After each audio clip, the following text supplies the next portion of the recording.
How's it going, everyone? It's Iman with Dune Serpents. Today we're going to be doing an install on the Alpha PRP seats, the race buckets, with planted seat brackets. The company's called Planted, and they make seat brackets for almost every vehicle application, and they have third-gen Toyota Tacoma seat brackets. I tried using the Solo Motorsports seat brackets, but unfortunately they only work with their suspension seats. So for race buckets, shells, you're going to need to go with Planted brackets. Let me show you what their brand looks like. So these are the seat brackets. You can see that's their brand right there, Planted.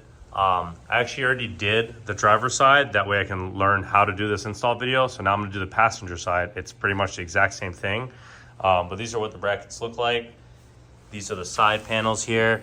These are actually aluminum. You can opt to get them in steel or aluminum. I obviously went with aluminum. That way they're lighter.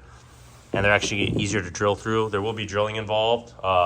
You can drill through these to get whatever seat preference you want. You don't have to, but if you really want to dial it down to an exact preference, you can drill through it and pick where you want your seat. I would say the only downside with this whole kit is that, especially if you're caging your truck, if you're not caging, you can obviously make adjustments to it, but once you cage it and all that, you have to pick where you want your seat to be mounted, whether it's forward, backward, side to side. You can pick your angle, and then you're kind of stuck with that.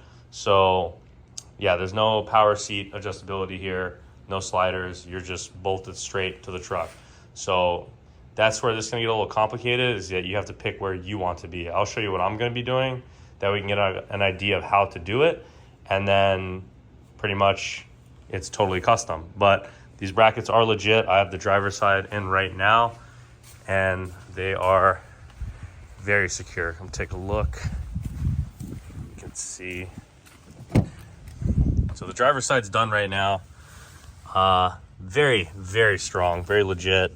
So I was just taking the seat in and out, making little adjustments to see how far I wanted to stay here. I mean, forward or back, what angle I wanted it at, all that stuff. And this is what I went with. This is where I'm comfortable. The height's perfect. One thing I do like about this is that there's actually plenty of space back here. There's more space in the rear now than there was with the OEM seats. Those seats were fat. So right now I'm comfortable in the front. I have plenty of leg room. And I'm 6'3", and I fit back here, no issue. I'll show you right now. Let's see. Wow, for the first time ever, I'm able to sit back here and move my knees around. So I do like that. I mean, obviously when it's caged, this truck will be a lot more tighter inside, but I can fit a passenger back here now. So I do like that. Like that a lot. Yeah, you see what the brackets look like from the back. Direct OEM replacement. It's legit. Anyways, let's get into the install.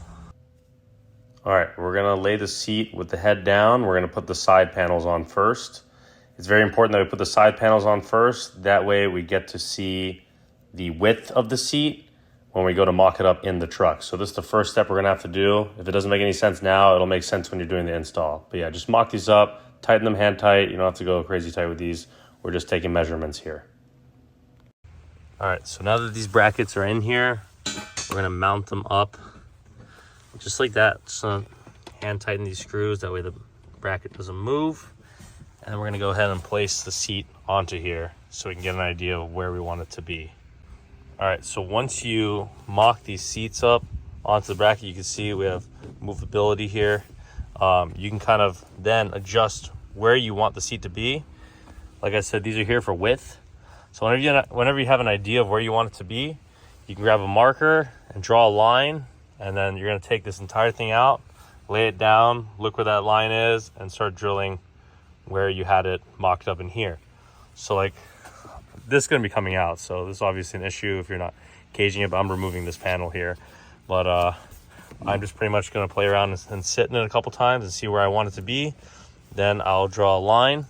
That way I know exactly where I want it. And then I'll start tightening everything up and going from there. So now that I drew where I want the line to be, I got the bracket upside down, and then you can have the seat facing like this and do only the front two screws before you do the back and see where you want that. Put the seat back in before you do any drilling to finalize where you want your bracket to be. And then you can start drilling and finalizing everything. And we'll get into that right now.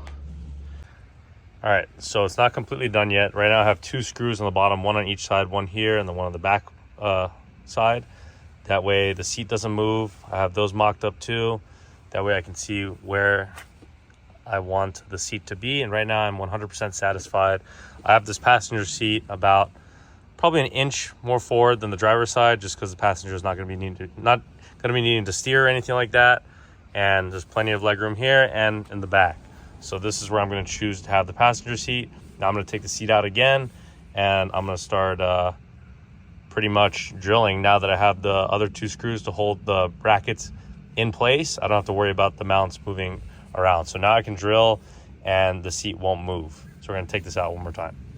All right, we're going to tighten these 2 bolts. That way the bracket doesn't move when we begin drilling.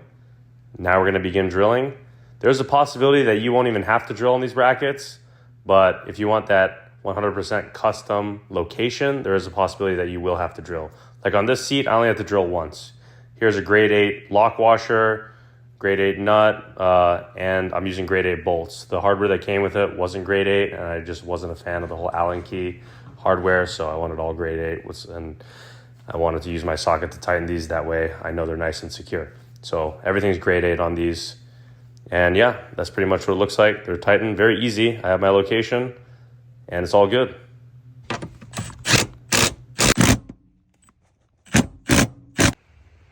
All right, so my seats are mounted in. I forgot to get grade 8 bolts for this side, so I'll go to the store and pick some up. Yeah, so this is where I want it to be. Now everything's actually mounted up. We're gonna build the cage around where these seat positions are. So now we can all we have to do is unscrew these 4 bolts and take the seat in and out, and the seat will always go back where I just mounted it. You can always change your angle up or down. I just have mine completely straight with the seat, and it already has like a nice angle. My back's nice and straight. Maybe it's a good reminder for good posture. So I'm pretty much just like pretty comfortable. It's a little stiff, but it's a nice angle, and that's where I picked mine to be.